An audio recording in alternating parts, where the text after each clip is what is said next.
రక్షించడానికి, ధర్మాన్ని తిరిగి స్థాపించడానికి మహావిష్ణువు దశావతారాల గురించి ఈరోజు తెలుసుకుందాం. మత్స్య అవతారం. హయగ్రీవుడు అనే రాక్షసుడు వేదాలను దొంగిలించి సముద్రంలో దాచినప్పుడు విష్ణువు మత్స్యావతారం ధరించి ఆ వేదాలను తిరిగి తెచ్చి బ్రహ్మదేవునికి అప్పగిస్తాడు. కూర్మ అవతారం. దేవతలు, రాక్షసులు అమృతం కోసం క్షీరసాగర మథనం చేస్తున్నప్పుడు మందర పర్వతం సముద్రంలో మునిగిపోకుండా విష్ణువు కూర్మావతారం ధరించి తన వీపుపై ఆ పర్వతాన్ని మోశాడు. వరాహ అవతారం. హిరణ్యాక్షుడు అనే రాక్షసుడు భూదేవిని సముద్రంలోకి తీసుకుపోయినప్పుడు విష్ణువు వరాహవతారం ధరించి హిరణ్యాక్షుణ్ణి సంహరించి భూదేవిని ఉద్ధరించాడు. నరసింహ అవతారం. హిరణ్యకశిపుడు అనే రాక్షసుడు బ్రహ్మ నుండి వరం పొంది మానవుల వల్ల, జంతువుల వల్ల పగలు రాత్రి, ఇంటా బయట చావు లేకుండా ఉండే వరం పొంది లోకాలను పీడిస్తుంటాడు.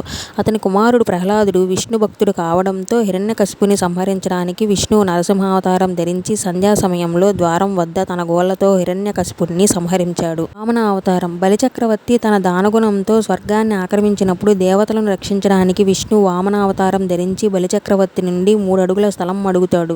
2 అడుగులతో భూమిని, ఆకాశాన్ని కొలిచి 3వ అడుగును బలిచక్రవర్తి శిరస్సుపై పెట్టి పాతాళ లోకంలోకి పంపిస్తాడు.